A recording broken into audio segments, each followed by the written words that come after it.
Alrighty. Episode 72 of Three Brothers Talking has begun. I hope you keep all that in. Of us keep in all the fun parts of you. You should put it at the me. end of the episode, like the B-side backtrack, like a Marvel credits thing. Maybe I will. Me and Jeremy figuring out our microphones because we are recording remotely tonight for various reasons, and we're recording remotely, but we both have actual microphones, this is the first time that's happened on the podcast. First time for everything. We're moving up in the world. We're becoming a professional podcast every day. Actually, today is, as we're recording, it's December 1st, and that's when Spotify drops their like Wrapped thing, right, where it tells you all about what you listened to in the last year. Which maybe we'll talk about this on another episode, maybe the Christmas episode with Andrew. But oh, by the way, it's gonna be boring. I don't have Spotify. Oh, you don't? I thought you did. Well, I don't have an account. I guess I might have something. Who knows? By the way, this is David. And this is Jeremy, the elder brother. There you go. But not the elder. I guess that's weird. Andrew's not on with us tonight because it's a book club episode. But what was I talking about? Oh, I was looking at the podcast's Spotify stats. So whenever you're a podcast producer on Spotify, they send you a Wrapped thing at the end of the year that tells you, like, you know, how much your audience grew, where people listen to you, what episodes are the most popular, things like that. And I'm looking at the numbers actually in front of me right now because I wanted to hold on to them. We got our first stream in Canada this year, so that's fun. So Canadian listeners really exploded this year. And the other thing that was fun was that our listeners, at least on Spotify, went up like 62% this year, and we have 16% more followers on Spotify than we did last year. So there you go. That's good stuff. Any number that goes up is a good number. That's true. This is episode 72. Sorry, I had You're a good. side conversation too. We are talking about chapter 12 of the book Heaven Misplaced by Doug Wilson, and we've been through this for a little while now, but we're kind of, I don't know where we're at in the book. We're probably like 70% of the way through the book, something like that. Moving through it, and we're talking now. We're gonna get there eventually, right? We're gonna get there. I mean, we'll see what happens first, I guess. Will Christ return, or will we finish the post-mill book? That's what we'll see. Yeah. This chapter is all about the Olivet Discourse, which is a piece of scripture that is well known and has been written about 1 billion times over and over again. And this is the discourse that the address that Jesus gives to his disciples on the Mount of Olives or Mount Olivet, and his disciples ask him, basically, they're looking at Jerusalem and they ask him, when will this be destroyed? And so Jesus answers this question. Can we back up 1 second? Yeah. I think we should also read the Olivet Discourse. I think that'd be helpful. Yeah. For context. If you've got it, go ahead. Yeah. So we'll read Matthew 24. This is out of the ESV, the English Standard Sanctified Version. There you go. So this is Matthew 24. David, just stop me whenever we get to the part. It says all the way to 151 is like or 51 to the entire chapter, but I don't think we have to go that far. Okay. So just say whenever you think you can just say stop it, and I'll just knock it off. Okay. But so this is out of Matthew 24. The disciples have just asked about the temple being destroyed. Yeah. Which is important context to put in juxtaposition with this sentence. Yeah. So starting now, Jesus left the temple and was going away when his disciples came to point out to him the building of the temple. But he answered them, "You see all these, do you not? Truly I say to you, there will not be left here one stone upon another that will not be thrown down." So as he sat on the Mount of Olives, the disciples came to him privately, saying, "Tell us, when will all these things be, and what will be the signs of your coming and of the end of the age?" And Jesus answered them, "See that no one leads you astray. For many will come in my name, saying, I am the Christ, and they will lead many astray. and you will hear of wars and rumors of wars. See that you are not alarmed, for this must take place, but the end is not yet. For nation will rise against nation, and kingdom against kingdom, and there will be famines and earthquakes in various places. All these are but the beginnings of birth pains. Then they will deliver you up to tribulation and put you to death, and you will be hated by all nations for my name's sake. And then many will fall away and betray one another and hate one another, and many false prophets will rise and lead many astray.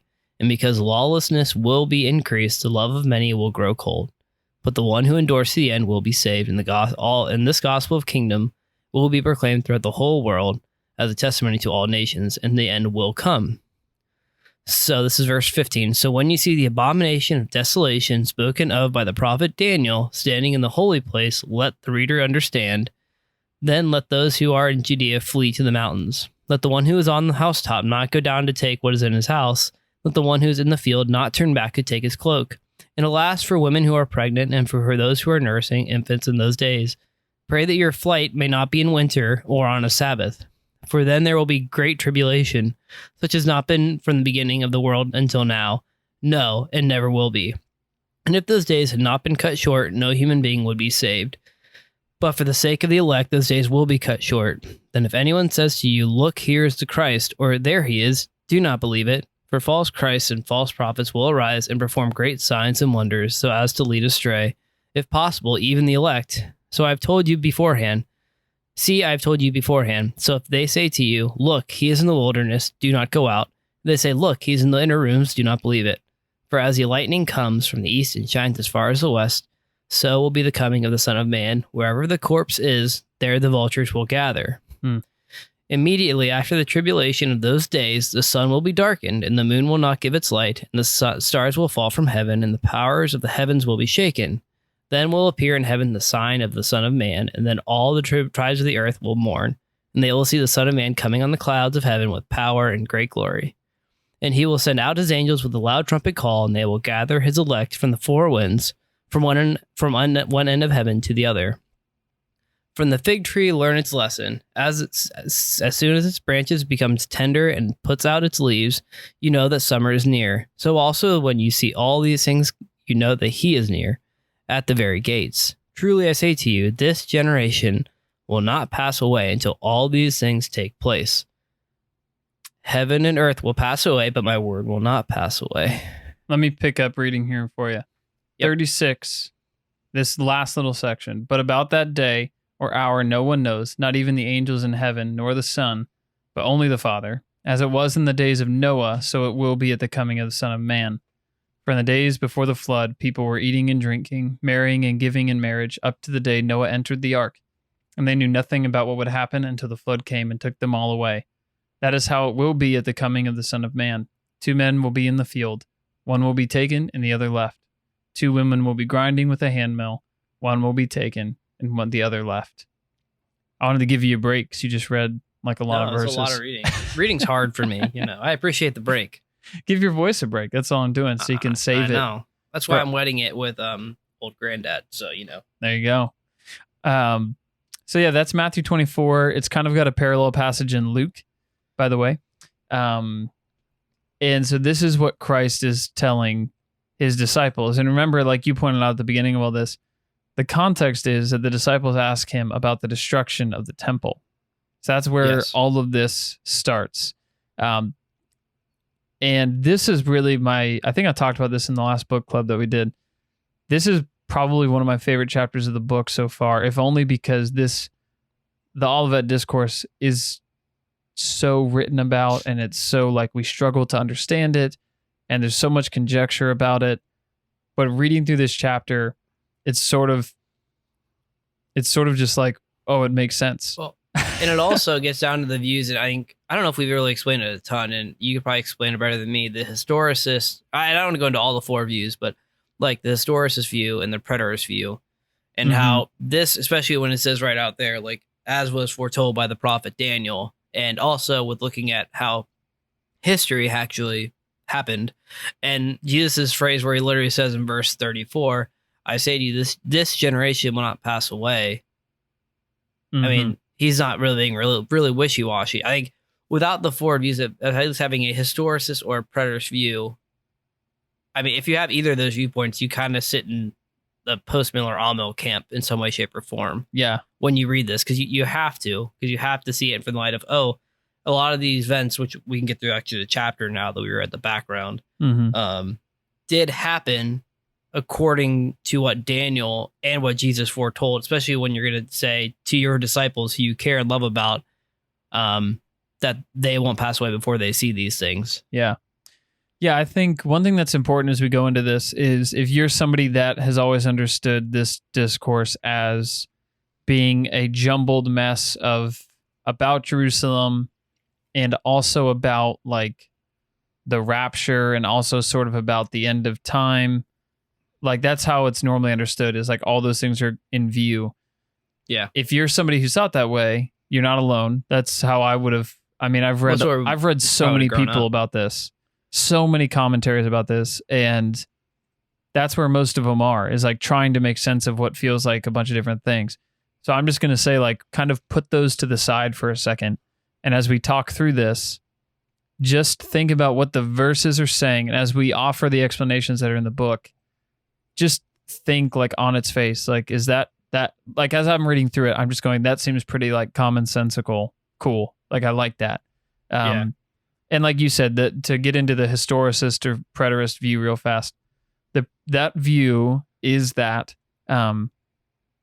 most of the prophecies, like if you talk about the preterist view of Revelation, the orthodox preterist view, meaning the kind that is not hyper preterism, because that's a heresy. Like everything took place, and even the second coming, everything took place back then. Would be full preterism and its heresy. And so you can, and a great many Christians through the years, especially in the Reformed tradition, have been preterists to a pretty far extent, meaning that they believe for the most part that all of like Revelation has been fulfilled except for like the last 3 or 4 chapters. Right. Because those are the ones that talk about the eternal state in their view. So with the Olivet Discourse, probably some years ago, I was convinced that at least most of this happened in AD 70 with the destruction of Jerusalem. Well, and you could have most of this taking place and still be in the historic or partial preterist camp. Yes, absolutely. Like it's more the last millennium and the last 3 chapters of Revelation. That would be a different, from what I understand as of now. Yeah. So this goes back as we dig into the chapter of the book real fast. What we talked about in the last book club was how the key to everything is to look at how the passages that are quoted from the Old Testament are used in the New Testament. And then from there, you look at how things in the first century happened. So we're going to let Scripture interpret Scripture, right? When the New Testament quotes Old Testament stuff, we're going to look at how it's applied, what rules they use, because the New Testament is telling you in greater detail what the Old Testament was saying, right? That's what we believe as Christians. Well, and I think also taking what the context is in that moment for granted fits into that, or not taking that for granted, the literalness of what is said. Yeah. So he says how the first thing to do is to place the prophecy in time, right? We're trying to figure out when we should expect this to kind of happen. And what I love his simple explanation here is when we seek to understand where this prophecy should be placed in time, we should look for direct teaching in the passage on it. And fortunately, that is what we find. So he's like, let's look at what this passage says. Where does this passage tell us the timeline, if it gives us one? And, he says, fortunately, there is a whole lot in here that tells us when we should expect these things to be referring to. Mm-hmm.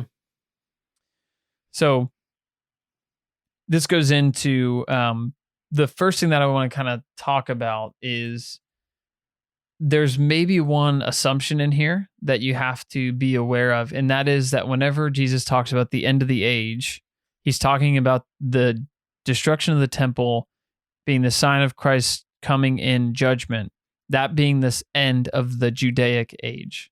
Mm-hmm. So there is a presumption a bit there of when Christ says age, he's talking about the age of Jerusalem and all that.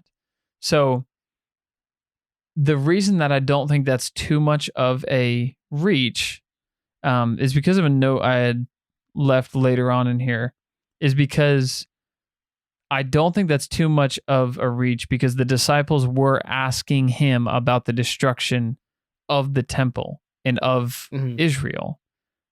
So that makes me think it's not much of a reach to say, the Judaic age, as opposed to the end of the ages, right? Right. And I would say that from the context, if I'm having a conversation to you about a teacher, and you're looking at something and say, hey, when will this end?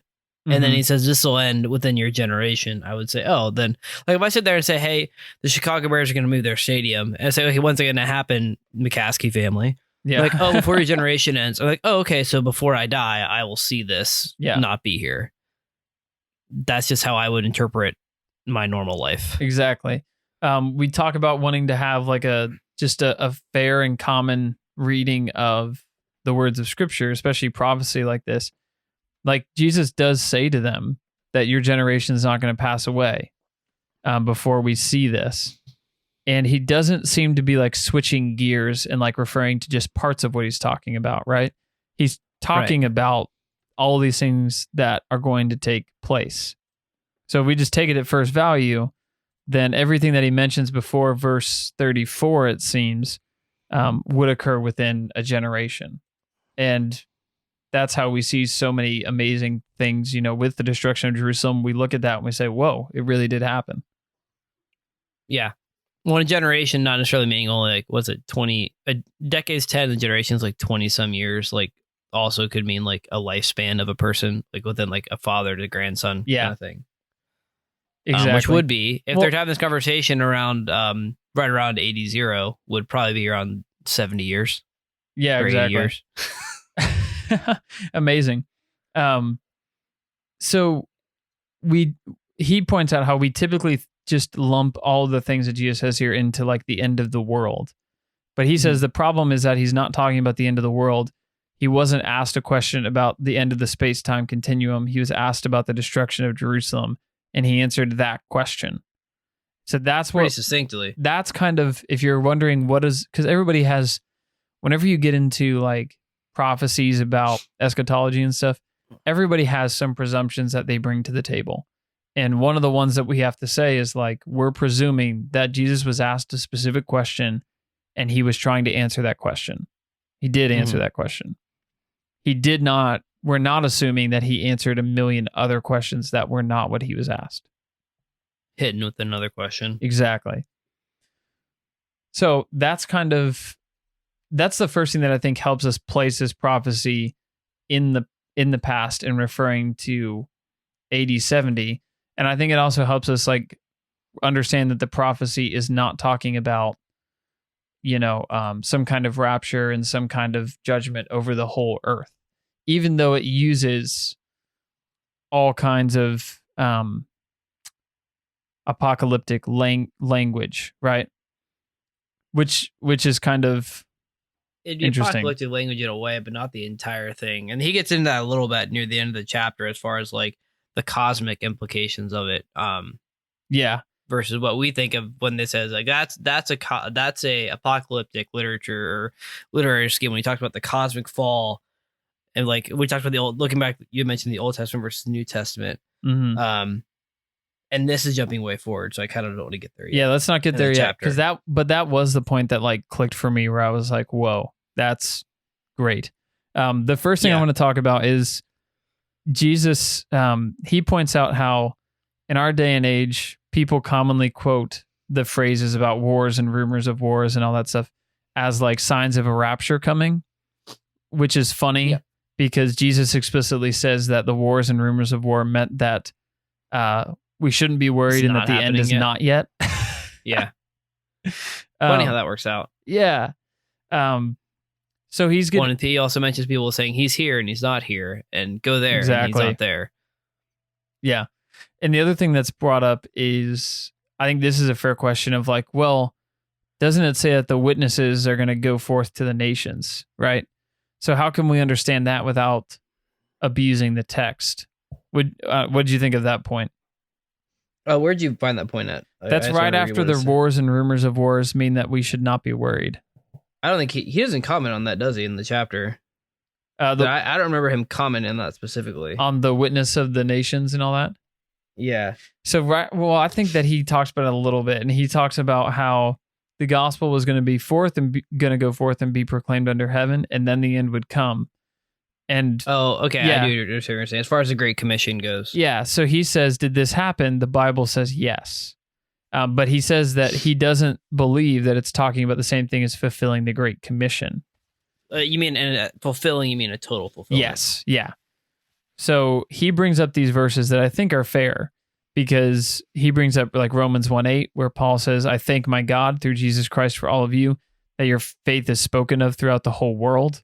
Colossians 1:23 talks about the gospel, which was preached to every creature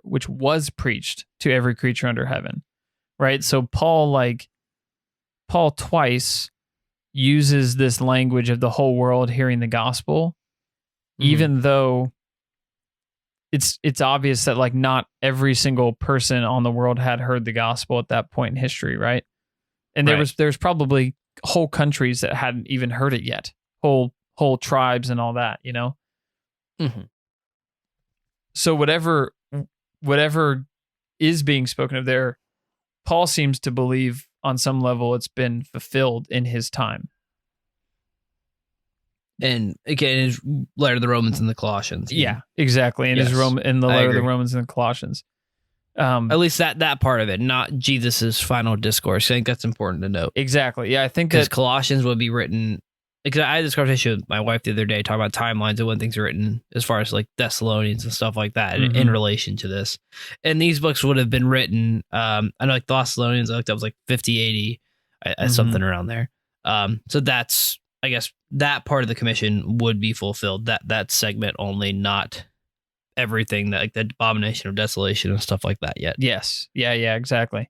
Yeah, and that's what he goes into next, talking about the curiosity we have with the Abomination of Desolation, which is quite a term, you know? Sounds like a bad like heavy metal band, honestly. Yeah, it does. Honestly, the Abomination of Desolation. It sounds like a I don't know, a Christian metal band, like a youth group metal band that wants to be cool and honest, edgy. It probably is that. Or it's a bunch of kids that like grew up in the church and they walked away from the church and they thought it'd be cool to call themselves that. So, or they really into Left Behind books. That too. That's something that I think is just really obvious what it means in Scripture. Jesus says that, like, go ahead.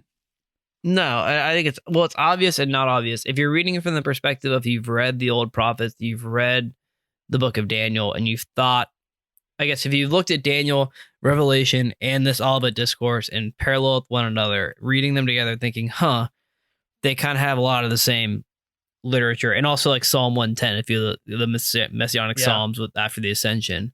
If you look at that from the perspective of this all fits together in a cohesive puzzle, and you read a history book, like outside of this American history, like world history or the Romans and world history as far as every other civilization, you see these things having to come together in some way, shape, or form. They align with a lot of the way literature is done, a lot of the way, because even Daniel has apocalyptic literature, which even mirrors Revelation and parts of this, especially the phrase Abomination of Desolation. Yeah, so a Roman emperor sacrificed a pig on the altar of in AD 70 of the temple. That was Titicus. What's his name? Antiochus Epiphanes. He was like one of the worst. It's funny too if you like, because if you read those, if you look at the 6s and 7s, which is a whole nother when you're reading the Revelation, it could be like one or two emperors, Nero or another one, depending on the way you look at it. And either way, they're both bad. In the next chapter, we'll talk about why it's definitely Nero. No. Or at least I think like it's, But yeah, you're totally right. That's more for the next podcast. That's a wet your teeth about later on. But that Abomination of Desolation was literally the destruction of the temple, the degrading of the temple done through the Romans. and it all happened in right at that time at AD 70. The interesting things that we have to dig into now is all this language about, the Son of Man coming on the clouds of heaven, as it talks about, skies and planets falling apart, things like that. That's where people really jump to, well, this must be talking about the rapture. This must be talking about The world coming we'll undone. get to talking. I assume we'll get to talking about the rapture properly at some point in this book. But when if not, we can do a follow-up episode after this. Yeah, I'm sure it'll touch on it in like a paragraph, but whenever I say, just for clarity, whenever I talk about the rapture, it's not because I necessarily believe in it as it's commonly understood. I'll say it that way. To be really fast, I have to clear because I'll sound like a heretic. So you might be a heretic. What I think the rapture is biblically is when Christ, it says in 1 Thessalonians, right? We meet Christ in the air, maybe 2 Thessalonians. We meet him in the air. He gathers up his people. But I do not believe that the rapture is like, I believe that happens when the end is here. Like, just like, that's what I believe it happens. It's not a secret thing. Yeah, it's not a secret rapture in terms of like left behind, people disappear, but everything else is normal. I think the rapture is the first thing that happens in the remaking of everything and the judgment of everything. And it all happens sort of like regeneration and faith. It just kind of happens right on top of each other. And also, when I saw Infinity War, by the way, I thought like, hey, this would have been a really good graphic for like a Left Behind book or movie. Similar, like, huh? In general. So I thought it. I did snap. think it. Yeah, exactly. So, Jeremy, how come... Here's the question, is how come like the sky looks fine outside? If all this stuff has happened, how come the sky looks fine? Well, because I guess it comes down to what you look at as far as the letterhead, the way it's spoken and the way how he's speaking. The same, if we're using the Old Testament and how the prophets, especially, like he's already mentioned Daniel, which is very similar to this passage in Revelation later. The similar, anytime a prophet talks about these cosmic events, which I think is different from America because we don't have cosmic implications. We see space as just devoid subject of nothingness, versus what would have been done, especially from a context of who we're talking about back in this time period. And also, like, if you look at literature, that's why if you're reading something like the Space Trilogy, is really helpful because they have a cosmic thought of like, hey, this is not just space. And Paul talks about like cosmic beings ruling and stuff like that, and Christ crippling them on the cross. Yeah. That same language, like if you look at when they talk about Satan being cast down, was a similar language of cosmic implications. Yeah. Not necessarily the sky falling, but something like the sky is falling, or just something outside of our normal reality. Not necessarily a parallel universe, but different. And still having implications on our universe. And also, you look at like the 7 churches and the lampstands, you have a sense of the cosmic implications of the lights going out in your city. And this whole thing is Christ talking about the Judaic age, the temple coming to an end because he's going to fulfill it fully. It doesn't need to go on because the light's going to go out here because it's going on somewhere else.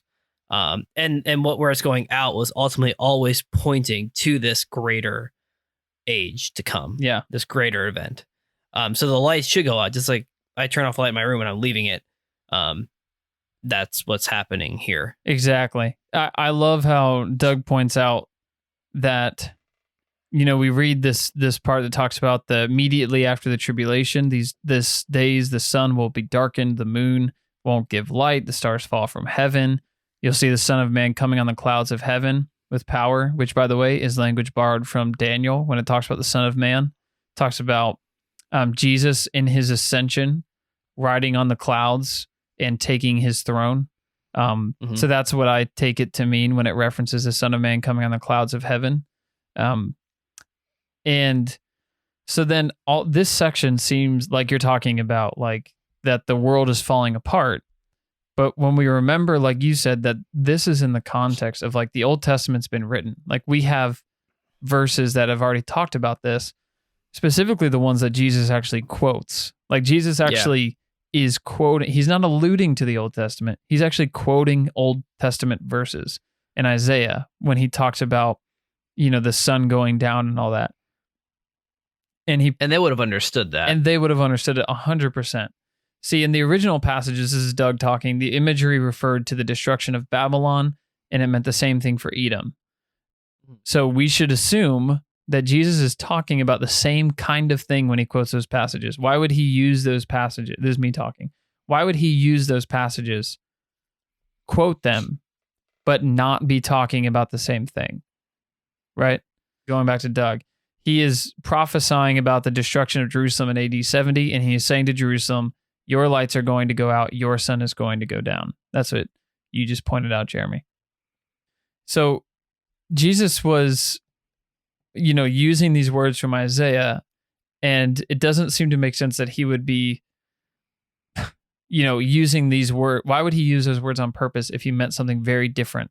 All throughout the Old Testament, this is pointed out in the book, Ezekiel 32, Amos 8, Joel 2, references about like heavenly bodies and all these collapsing are like used for the destruction of cities and all that. And so it's not uncommon. Like the Bible has used these figures of speech, so to speak, as imagery for the destructions of cities. So this isn't new. But I mean, a few of those destruction of cities did come up in cosmic implications, but that's not what he's referring. Like Sodom and Gomorrah were destroyed by a cosmic event. Yeah. Like that was that you could see the cosmic, I guess, a visible cosmic event. Like these events still happen in the cosmic realm. Which I think I've used the word cosmic more than I have my entire life. Yeah, but but to your point, most of these cities that were destroyed, they were destroyed by what looked like just, like another army coming in, taking it over. Yes, correct. It didn't look unordinary. Spiritual. It didn't look spiritual. Day-to-day. Right, but there were spiritual ramifications and causes for them to happen. Yeah. So reading that was a point that clicked for me. And you referenced this earlier and we paused on it. That was a point that clicked for me when it was like, that finally makes sense. Like that is, okay, I can accept that. That's like common sense. That is what this verse is talking about. Which always puzzled me before of, okay, I can get on board with almost all this being fulfilled, but what about the sun and the moon and the stars, right? Right. But I don't know, at least for me, that's a satisfying explanation. Do you think, does that make sense to you? Do you, out of all the, because I know you've read a lot of these too, out of all the explanations you've read, is that the best explanation for those phrases? Yes. Okay. I mean, I don't know. As far as I can tell from reading all of them, I can't think of a better way to look at it. Just because if you read the prophets, that's how the prophets spoke. Yeah. And this is also, let's not forget, this is a prophetic thing Christ is saying. So if Christ is lying or mistaken, he can't be our perfect high priest. Yep. Exactly. I think that's a very important thing we haven't noted. Like I just want to mention now, because he literally said, this generation will pass away. So if this did not pass away, that's troubling. That's a troubling thing for all of us. And I think we'll get to that more in depth. But just I wanted to mention it here because it fit. This is why it makes so much more sense to me that this happened in AD 70 than that it was meaning something else. Is because the whole goal we're getting to with this, and as we read eschatology, whether it's the book of Revelation or Daniel or this passage, your goal is not to just take every word as the most like literalistic reading as you can. And I borrowed that phrase from Kim Riddlebarger in his book, The Case for Amillennialism, because I think it's really good. Instead, the goal to read something literally, if you're talking about reading scripture literally, you're trying to read it on scripture's terms. So when scripture tells you, hey, this is a poetic book, then we know we don't read it quote unquote literally, right? We read it in the context of knowing what poetry is. And so the goal is with this, like if it's something's historical, when we read Genesis 1, when we read Genesis 12, I don't even know what's in Genesis 12, but it's probably historical. We know to read it like plain history because that's what it is. But whenever we go and we read Daniel, the prophetic parts of Daniel, and we read Revelation, it's an apocalyptic book. And so we know to read it similarly to poetry, right? We read it knowing that there's signs, knowing that there's symbols, knowing that there is they're using pictures to teach when they do that. Right. Just like in other sections, you have narrative teaching lessons. You have this point, poetry and apocalyptic, just what's called poetry, lump it all in. Yeah. All of that teaching a similar lesson or something that he wants you to learn. Yeah. Like, that's what's going on. And we do that with other parts of, like, we don't read the Psalms, Proverbs, and Prophets, and Genesis and Exodus the same way. Nor should we. Maybe. Nor should we. In certain sections we might, Yeah. but we don't read them all identically all the time because they're different modes. Just like I don't read every book the same way. If it's a joke book, I'm not expecting the same thing as a history book. Well, and it's or a Batman comic. Yeah, exactly. And that's how you actually understand authors, right? You don't understand the author by just like reading the words on the page and not listening to the context and, paying attention to the style they're actually writing in. It might feel like you're being super careful, but if you're losing the context and everything, then you're actually failing to really think deeply about what you're reading. So the goal is like, all right, what kind of book do I have here? Like you said, is it a comic book?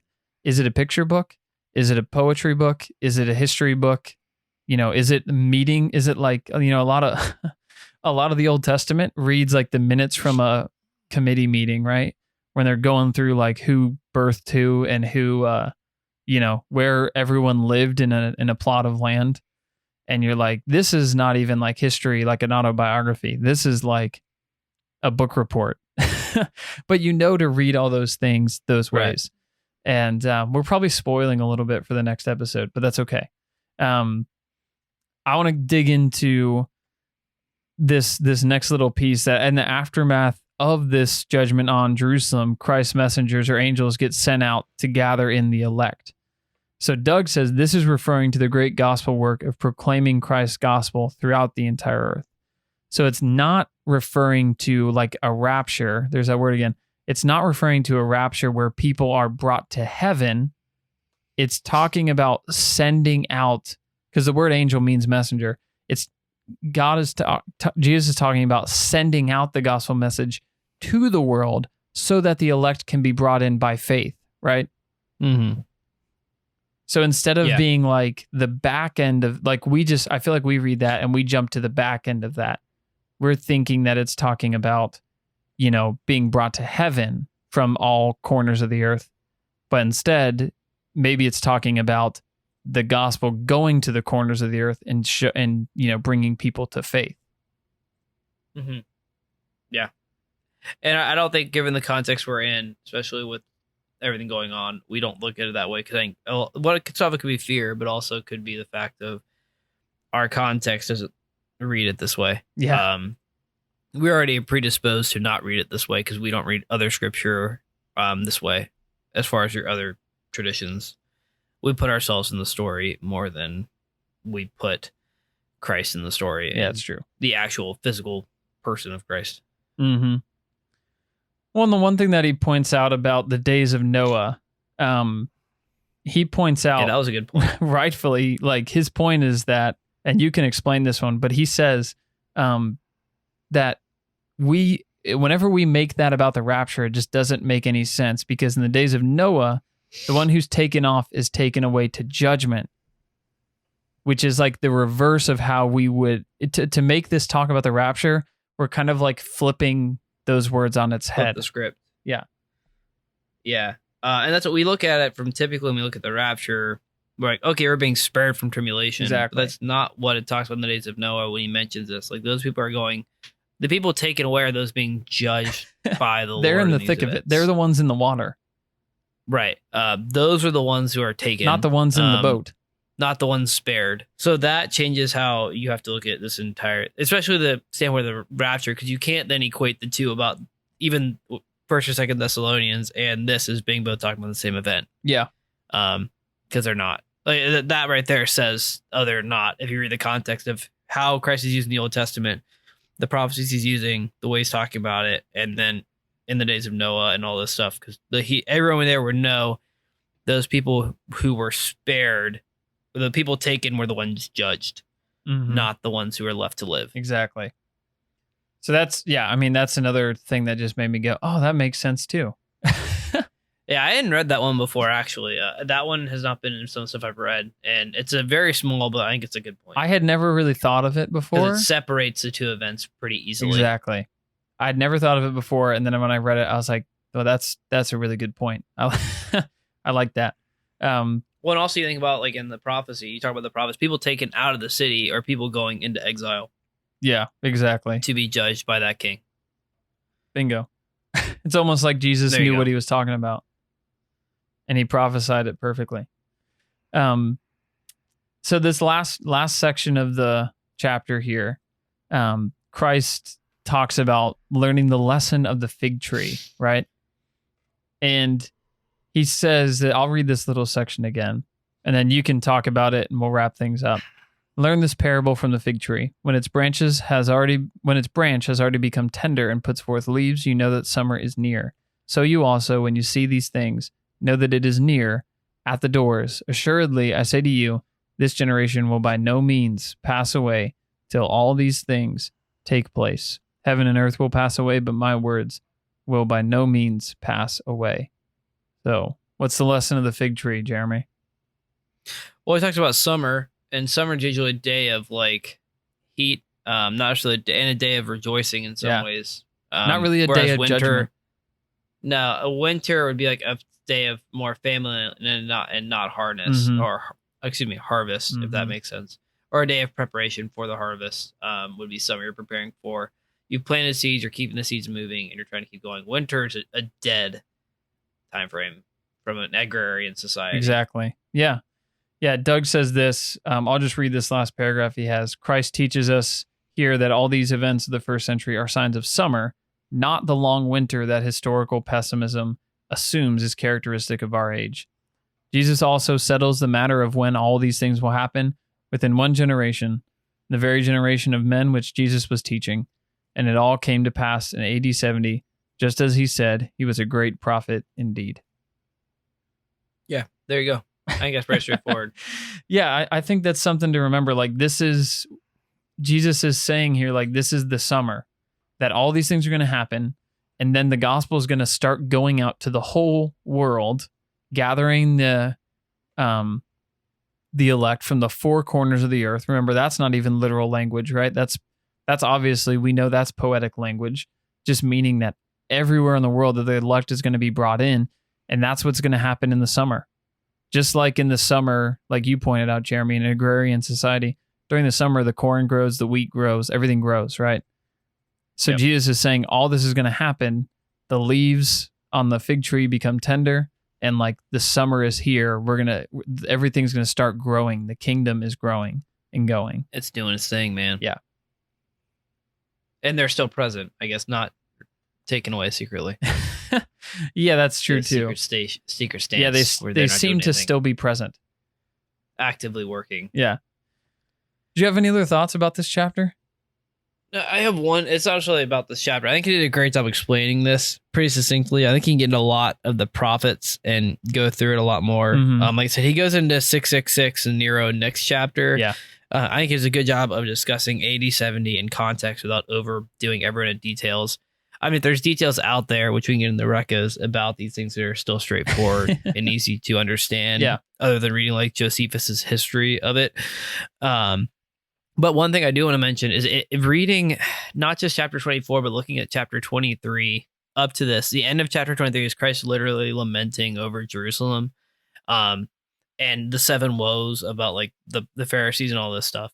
So this is all, like, I guess, looking at the greater picture of this conversation happening at the same time, instead of divorcing it from everything, which is easy to do when you don't read the Bible straight through and you try to put yourself in the story or try to make it apply to us today as far as these events go. But yeah, like this all seems to be very Jerusalem centered, right? Yeah, if you look at it in context. But I mean, I can sit there and say, if I wasn't looking at it this way and if I had other ideal how I looked at this chapter, I would be constantly afraid from the standpoint of these events seem scary. To say the like, least. Just like if you're pregnant, like, yeah. Whoa, don't be pregnant. Don't do these things. So it's like and even you and I talked about post-mill and even a little more all-mill. Like, I don't have to figure these events going to come because they've already happened. So like, I can build here because in either stance, I'm still building the kingdom up. Yeah. And it won't be torn down again necessarily. Yeah, and this understanding, we're literally like, we're kind of a part of that angels going out to the four corners, gathering up the elect. Like, we get to be part of that. The fields are white with harvest kind of thing. Did you have anything, I don't know, is there really, like, do you have any practical takeaways from this? I think you just pointed one out about... I think that not putting yourself, like I said, just reading the Bible for the Bible in the context of who's writing it. And then taking, yes, there's application from that, but not seeking for the sake of application at first base. So they're saying, hey, if my stance is what is Christ trying to say in this? Well, I need to look at who Christ is speaking to, why he's saying it, how he's saying it, what he's saying to those people. And then that is application to my life because it's probably the same lesson. Yeah. But I mean, and this is also like in this thing, he's not trying to say, hey, be scared and terrified. He's literally giving them instructions on how to survive. Yeah. How these events come to go forward without fear. Because I think part of the fear of our, especially like, let's go with today in this time frame we live in, like just the unknown, like to a point, they have information that will help them to know, hey, this is scary, but I can move forward because Christ told me about it. 2, it means he's actually knows what's going on. And 3, he's actively reigning on high right now. And this is a part of his second coming in judgment. And also to build the kingdom here, that the world isn't going to end here. Like, this isn't an overall world destruction event. This is a changing of the guard, for lack of a better phrase, of one age to the other. So I think that's one of the things you can sit there and look at, is looking at history and saying Christ is trying to reassure those people he loves that he loves them and he wants to help them. Yeah. Even amid scary times. That was awesome. That's like, boy, that's a sermon that we could preach right there. You even had, I think, 3 points for it. Well, I am Baptist, but I didn't alliterate it, so it's only it's okay. We'll work on the alliteration. We'll get there. I've only preached once. You or either twice, need an alliteration or an acrostic to preach. That's the rules. Either the same letter or they got to spell. I haven't done that in any of the ones that I've done from the Guild or anything else. Really? David. So I guess I need to work on that. I have done it. I try really hard not to force it, but I think sometimes it is genuinely helpful. I think it's helpful to remember, I think, in some instances. But you can always tell when someone is trying to force it. Like, really, dude? Like that word? And I also think you can tell when somebody's trying to force like a main point or a main summary. So I try to guard myself from that a lot too. Of like, you do pretty good. If sometimes it just feels like you're trying to condense this too much. Like, just preach a sermon and trust that God will help people remember what they need to remember. Like it, trust him for that. But I love the practical points you just brought out of this. Like, I think those are all really strong. The thing I would end with is that Jesus says the summer, like these are all things that are preparing the way for the gospel to go forth, for the summer to be here. And like you pointed out, the fact that he knows all this and he prophesies all this gives us, his people, assurance that no matter what time it is or what timeline we feel like we're on, he's the one in control of it. And it's not, if he can bring down Jerusalem and if he can bring down other empires, guess what? He's God over the American empire too. And he's not ever not the God and the Lord over that.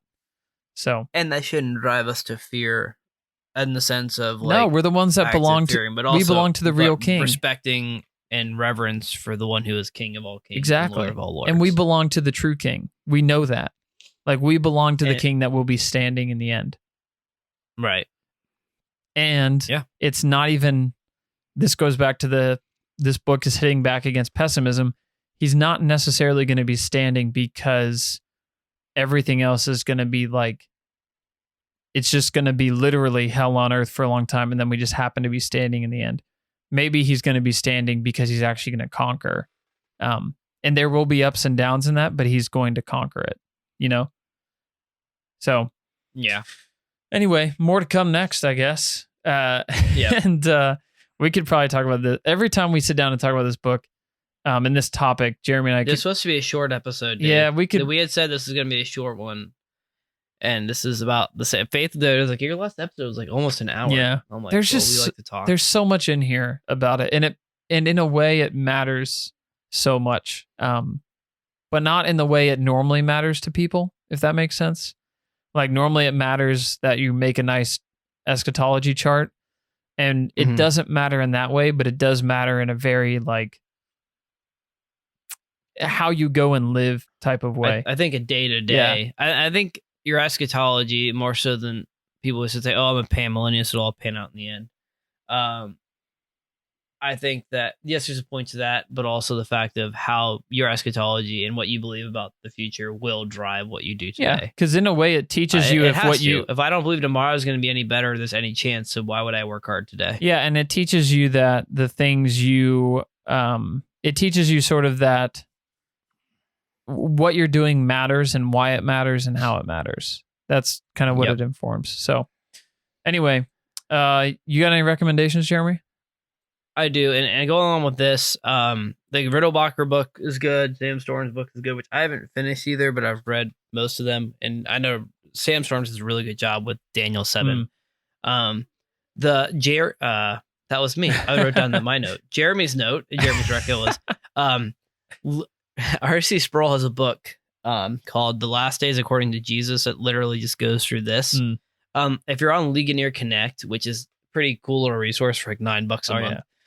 There's a lot of cool classes and stuff, which I've used quite a bit. They have a class section on it, which is like 20 lessons and just like a 20-minute video that he goes through this. Sweet. But that's my reco. I would say it's very helpful, especially the lectures help you understand a lot better. Sweet. Yeah, quick reco for me. Wolves at the Gate metal band put out a Christmas song this year called Lowborn, and it's really good. It's really, really good. So it's obviously not super Christmassy in terms of it's still a hardcore song, but man, it's really, really good. That's all I'll say about it. You should listen to it. That Project 86 song of like it came upon a midnight clear really good too. Is really good. Yeah, if you want to work out to Christmas music, the Project 86 album it'll do it for you. But yeah, for now, we're off until next time, and we're getting closer and closer to that Christmas episode and everything. Almost done for the year for the podcast. Who knows what kind of break we'll take. Normally we take a little break around the holidays, so. I think we've taken more breaks this year in general. Yeah, this year life's been a little more difficult. This year has been something, so there's been a little more breaks than normal. But we're getting back on the horse and getting rolling. So I think we did all right. And this was episode 72 and chapter 12 of the book club. And we'll see you guys next time. Later.